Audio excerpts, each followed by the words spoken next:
Hello student and welcome everyone. मैं प्रशांत Kanoje, assistant professor zoology, government नागरिक कल्याण महाविद्यालय नंदी नगर अहिवारा, दुर्ग, छत्तीसगढ़ से। आज का हमारा टॉपिक है बीएससी फर्स्ट ईयर के पेपर फर्स्ट के यूनिट सेकंड से माइटोसिस सेल डिवीज़न। कोशिका में जो विभाजन होता है उसमें से एक डिवीज़न इस वीडियो के माध्यम से हम लेंगे, माइटोसिस डिवीज़न। जीवों में प्रमुख लक्षण है कंटिन्यूटी ऑफ लाइफ। एनिमल चाहे यूनिसेलुलर हो या फिर मल्टीसेलुलर हो, अंतर सिर्फ इतना होता है कि यूनिसेलुलर में डिवीज़न के बाद बनी जो कोशिकाएं होती हैं वो अलग होकर स्वतंत्र रूप से जीवन यापन करती है, जबकि मल्टीसेलुलर एनिमल में लगातार डिवीज़न के बाद सेल्स का एक ग्रुप बनता है। सेल के इस ग्रुप से ही एनिमल्स का शरीर बनता है। तो इसलिए हम कह सकते हैं कि every cell is derived from a pre existing cell. तो यहाँ पर इंट्रोडक्शन पार्ट हम लेते हैं। The division of cell into daughter cell is called cell division. Cell का जो डिवीज़न होता है और डॉटर सेल में निर्मित होती है उसको सेल डिवीज़न कहा जाता है। An animal body has two kind of cell, the somatic cell और germ cell। तो जो आज हम डिवीज़न लेंगे वो माइटोसिस डिवीज़न लेंगे। वो माइटोसिस कहाँ होता है? सोमेटिक सेल्स में। कई सोमेटिक सेल्स के द्वारा एनिमल का शरीर बना होता है, और जर्म सेल्स जो होते हैं जिनसे कि रिप्रोडक्शन होता है, रिप्रोडक्टिव सिस्टम के द्वारा जर्म सेल्स, उसमें मियोसिस डिवीज़न होता है। उसको हम नेक्स्ट वीडियो में लेंगे। It is also called the somatic cell fusion division. ये डिवीज़न है तो इसको सोमेटिक सेल डिवीज़न भी कहा जाता है। Mitosis is a complex process of cell division which result in the formation of two identical daughter cell from parent cell. यह एक जटिल प्रक्रिया है जिसमें कि पेरेंट सेल से दो आइडेंटिकल डॉटर सेल का निर्माण होता है, एक बराबर। और ये होते हैं three kinds of cell division occurs in animal. तीन प्रकार का सेल डिवीज़न मोस्टली पाया जाता है, ए माइटोसिस, माइटोसिस और मियोसिस। तो यहाँ पर हम जो वर्णन लेंगे वो माइटोसिस का लेंगे। तो सेल में साइटोप्लाज्म और न्यूक्लियस का आपस में घनिष्ठ संबंध होता है, और इसमें जो माइटोसिस डिवीज़न है इसमें क्या हो रहा है? Mitosis was first discovered by Flemming 1879 में, 1879 में फ्लेमिंग ने इसको सबसे पहले डिस्कवर्ड किया। और माइटोसिस क्या होता है? माइटोसिस बराबर, देखिए ये डेफिनेशन हमने ली है, the division of a cell into identical daughter cells, each with a nucleus having the same amount of DNA, the same number of chromosomes and the same number of gene as the parent cell। तो mitosis को हम कैसे define कर रहे हैं? ये ऐसा विभाजन है जिसमें आइडेंटिकल डॉटर बनता है, एक बराबर सेम डॉटर बनते हैं। उसकी सेल एक बराबर होती है, न्यूक्लियस एक बराबर होता है, डीएनए अमाउंट सेम होता है, क्रोमोसोम्स भी सेम होता है जैसा कि पेरेंट्स में पाया जाता है। इसको माइटोसिस कहते हैं। The following types of mitosis occurs in organisms. ये डिफरेंट टाइप्स ऑफ माइटोसिस पाए जाते हैं ऑर्गेनिज्म में। कौन कौन से हैं? 1 से लेकर 7 तक। पहला लेते हैं intranuclear. Intranuclear mitosis, the nuclear membrane remain intact और mitosis event occur within the nuclear envelope and the nucleus divide along with the cytoplasm. इसको बोलते हैं intranuclear. It occurs acellular organism. इसमें न्यूक्लियर मेम्ब्रेन इंटैक्ट रहता है और mitosis जो है उसके अंदर ही होता है, और न्यूक्लियस जो है साइटोप्लाज्म के साथ में डिवाइड होता है। एसेलुलर ऑर्गेनिजम्स में ये पाया जाता है। फिर सेकंड है extra nuclear. Nuclear membrane breaks and the mitotic event occurs within the cytoplasm. Cytoplasm के अंदर ये डिवीज़न होता है और न्यूक्लियस का जो मेम्ब्रेन है वो टूट जाती है। फिर आता है एन एस्ट्रल। इसमें क्या होता है? Mitosis without astral. इसमें एस्ट्रल मतलब जो सेंट्रियोल होते हैं, जो स्पिंडल फाइबर बनाते हैं, उसको एस्ट्रल कहा जाता है। इसमें माइटोसिस तब होता है जबकि एस्ट्रल फॉर्मेशन नहीं होता। जैसे कि प्लांट सेल में सेंट्रियोल नहीं पाया जाता, एस्ट्रल का निर्माण नहीं होता। फिर है एस्ट्रल, माइटोसिस विथ एस्ट्रल। इसमें एस्ट्रल जो है निकलता है, बनता है और माइटोसिस की क्रिया होती है, जैसे कि एनिमल सेल्स। फिर उसके बाद है एंडोमाइटोसिस, the multiplication of chromosomes without nuclear division. Polytene chromosome इसमें बनता है, तो क्रोमोसोम्स का मल्टीप्लिकेशन बिना न्यूक्लियर डिवीजन के हो जाता है। फिर उसके बाद आता है सिमिट्रिकल माइटोसिस डिवीजन में क्या होता है? 2 इक्वल सेल इन माइटोसिस।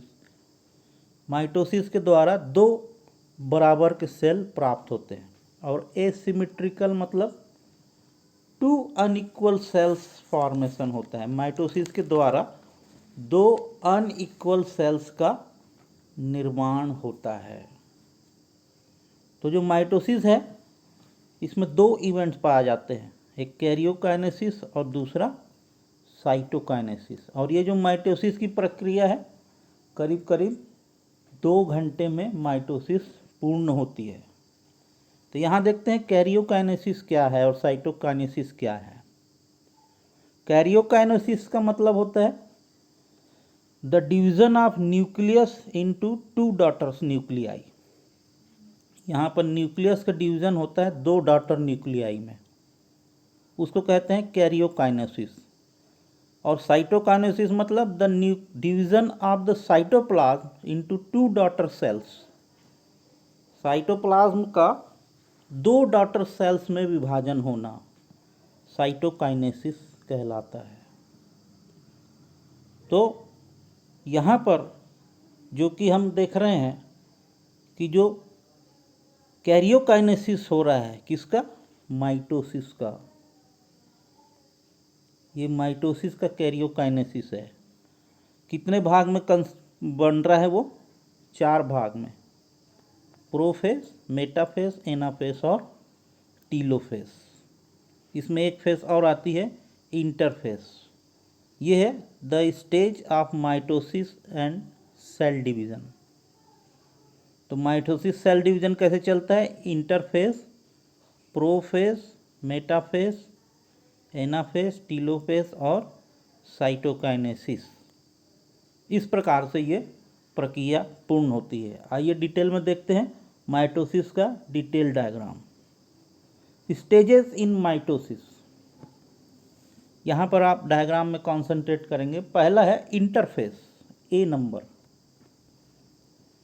विभाजन प्रारंभ होने के पहले की अवस्था को इंटरफेस अवस्था कहते हैं। जब माइटोसिस चालू होता है उसके पहले की ये अवस्था है, इसको इंटरफेस कहते हैं। और ये इम्पॉर्टेंट फेस है। क्यों इम्पॉर्टेंट है? क्योंकि इसके बिना अगला विभाजन नहीं होता। इस फेस में महत्वपूर्ण परिवर्तन होते हैं, जैसे साइटोप्लाज्म में ग्रोथ होता है, ठीक है, क्रोमोसोम के डिवीज़न के लिए डीएनए तथा प्रोटीन का सिंथेसिस होता है। तो यह जो सेल डिवीज़न है, ये जो इंटरफेस अवस्था है, सेल डिवीज़न की प्रारंभिक तैयारी का फेस होता है। किसी भी चीज़ को तैयार करने के लिए इम्पोर्टेंट है, इसलिए ये फेस भी सेल डिवीज़न को स्टार्ट करने का फेस है, जिसमें सेंट्रोसोम है, क्रोमेटिन रेटिकुलम्स है, सेल मेम्ब्रेन्स है, न्यूक्लियोलस है, न्यूक्लियर मेम्ब्रेन है। अब अगली अवस्था आती प्रोफेज की। यहाँ पर आप देखेंगे बी, सी और डी। एक अर्ली प्रोफेज है, मिड प्रोफेज है और लेट प्रोफेज है। यह पहली अवस्था होती है, तीनों को हम एक साथ ले रहे हैं। यह पहली अवस्था है कौन? प्रोफेज। क्रोमोसोम के क्रोमेटिन जाल छोटे छोटे टुकड़ों में टूटकर धागे जैसी रचना बनाते हैं। ये देखो, ये टुकड़े में टूटकर जो क्रोमोसोम्स है, यहाँ पर जो क्रोमेटिन है, ये छोटे छोटे टुकड़ों में टूटकर क्या बना रहे हैं? धागे नुमा संरचना बनाते हैं। और each chromosome is form of 2 chromatids, और दोनों क्रोमेटिड सेंट्रोसोम से जुड़ जाते हैं। ये क्रोमेटिड्स है और किससे जुड़ जाते हैं? सेंट्रोसोम से जुड़ जाते हैं। सेंट्रोसोम से ये जुड़ जाते हैं और क्रोमोसोम मोटे तथा घने हो जाते हैं। देखो, इनका आकार जो है बढ़ने लगता है। अब न्यूक्लियर मेम्ब्रेन टूट जाती है, न्यूक्लियोलस भी डिसअपियर हो जाता है और क्रोमोसोम्स बीच में आना प्रारंभ कर देते हैं। डी डायग्राम आप देखेंगे, लेट फेज में अपन पहुंच गए और स्पिंडल का फॉर्मेशन होने लगता है। तो जो ये स्पिंडल फॉर्मेशन हो रहा है, ये स्पिंडल फॉर्मेशन यहाँ होने लगता है। दूसरा आते हैं ई नंबर का डायग्राम आप देखेंगे, मेटाफेज।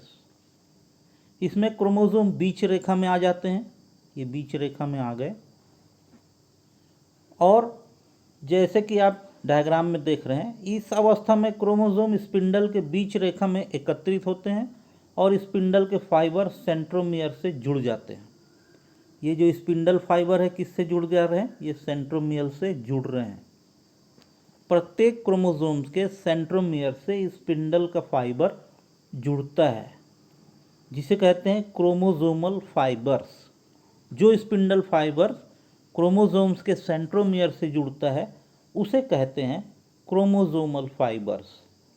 और जो दूसरा स्पिंडल फाइबर जो एक पोल से दूसरे पोल में खींचने लगते हैं उसे कहते हैं कंटिन्यूअस फाइबर्स। यहाँ पर आप, एक बार मैं क्लियर कर रहा हूँ, यहाँ पर आप ध्यान से देखेंगे, एक डायग्राम जो है ये क्रोमोसोम्स है और जो ये सेंट्रोमियर्स है बीच का, और यहाँ से स्पिंडल ऐसा बन रहा है। तो यहाँ पर जो जुड़ता है, जो किससे जुड़ रहा है? सेंट्रोमियर से जो जुड़ रहा है उसे क्या कहते हैं अपन? Chromosomal fibres. यहाँ पर आप देखेंगे सेंट्रोमियर से जुड़ने वाले को क्रोमोसोमल फाइबर्स कहते हैं, और जो सेंट्रोमियर से नहीं जुड़ता, खाली रहता है, उसे क्या कहा जाता है? कंटिन्यूअस फाइबर्स कहा जाता है। और अब क्रोमेटिड जो है स्पष्ट हो जाते हैं और अलग अलग होने लगते हैं। क्रोमेटिड क्या हो जाते हैं? स्पष्ट हो जाते हैं और ये अलग अलग होना प्रारंभ हो जाते हैं। तो इस प्रकार जो फाइबर के क्रोमोसोम्स के बीच में रहता है उसे इंटरजोनल फाइबर कहते हैं, और ये बीच में एक फाइबर बनता है दोनों सेंट्रोमियर्स के बीच में, उसे कहते हैं इंटरजोनल फाइबर्स। अब नेक्स्ट फेज में आते हैं, देखिए ये एनाफेज में आते हैं। यहाँ पर हम 2 पार्ट लिए हैं, एफ और D, early anaphase, late anaphase. इस फेज में क्रोमोसोम काफ़ी सक्रिय हो जाते हैं, एक्टिव हो जाते हैं, बीच में आ जाते हैं। ये बीच में आप देख रहे हैं, बीच में रहते ही हैं, और अब यहाँ से अलग होना प्रारंभ हो जाते हैं और 2 क्रोमोसोम्स बनाते हैं। इसे डॉटर क्रोमोसोम्स कहा जाता है। इस प्रकार इसमें जो स्पिंडल है दोनों पोल में खींचने लगते हैं। ये इधर खींचने लगता है और ये इधर खींचने लगता है। लेट एनाफेज में आप देखेंगे दोनों खींच के अपनी अपनी तरफ ट्रांसफ़र होते चले जा रहे हैं, और क्रोमोसोम्स भी अलग अलग अपने अपने पोल में ये खींचना प्रारंभ हो गए, अपने अपने पोल में खींचना प्रारंभ हो जाते हैं। और बीच में एक कंस्ट्रक्शन बनता है जिसे इंटरजोनल फाइबर्स कहते हैं। बीच में एक कंस्ट्रक्शन बनता है, ये बीच वाला, इसे कहा जाता है इंटरजोनल फाइबर्स। और क्रोमोसोम्स को मोनोवेलेंट कहा जाता है। इस क्रोमोसोम्स को क्या कहा जाता है? मोनोवेलेंट क्रोमोसोम्स कहा जाता है। और ये क्रोमोसोम जे आकार के या तो एल आकार के या वी आकार के दिखाई देते हैं। या तो जे आकार के दिखेंगे या एल आकार के दिखेंगे या वी आकार के ये क्रोमोसोम्स दिखाई देते हैं। और इस प्रकार के जो क्रोमोसोम्स जैसे ही बनने लगते हैं तो इसमें साइटोप्लाज्मिक कंस्ट्रक्शन होने लगता है। यहाँ पर देखिए साइटोप्लाज्मिक कंस्ट्रक्शन होने लगता है। अब जो नेक्स्ट स्टेज आती है वो आती है टीलोफेज की। तो डायग्राम एच और आई जो है, एक अर्ली टीलोफेज है और दूसरा लेट टीलोफेज। इसमें जो प्रक्रिया होती उल्टी होती है और दूसरे पोल में जो इकट्ठा होते हैं क्रोमोसोम्स, अलग अलग पोल में ये चले गए हैं। एक पोल ये है, दूसरा पोल ये है, और पतले हो जाते हैं, धागे नुमा होने लगते हैं। देखो ये धागे नुमा स्ट्रक्चर बन गया है क्रोमोसोम्स का। पानी अपना सोख लेते हैं, यह अंतिम अवस्था होती है। और इस प्रक्रिया में कैरियोकाइनेसिस होती है, जिसमें न्यूक्लियस डिवाइड होता है, न्यूक्लियोलस रीअपीयर होने लगता है और क्रोमोसोम ध्रुव में क्रोमेटिन जाल में आने लगते हैं। ये अपने ध्रुव में आ गए क्रोमेटिन जाल्स के रूप में, अपने अपने पोल में चले जाते हैं क्रोमोसोम, और इनके चारों तरफ न्यूक्लियर मेम्ब्रेन बन जाती है। ये एक न्यूक्लियर मेम्ब्रेन इधर बन गई, एक न्यूक्लियर मेम्ब्रेन इधर बन जाती है, और स्पिंडल टूट कर ख़त्म हो जाते हैं और साइटोप्लाज्म में भी विभाजन होने लगता है। यहाँ से ये साइटोप्लाज्म जो है टूटने लगता है और साइटोप्लाज्मिक किनाल के द्वारा यह टूटकर 2 डॉटर सेल्स बनाती है। और जब साइटोप्लाज्म टूटता है तो उसे कहते हैं साइटोकाइनेसिस। और इस प्रकार एक बराबर 2 डॉटर सेल्स का निर्माण होता है। तो आज हमने इस वीडियो के माध्यम से माइटोसिस सेल डिवीज़न का अध्ययन किया। आशा होगी कि आपको यह सेल डिवीज़न समझ आया होगा। Thank you very much.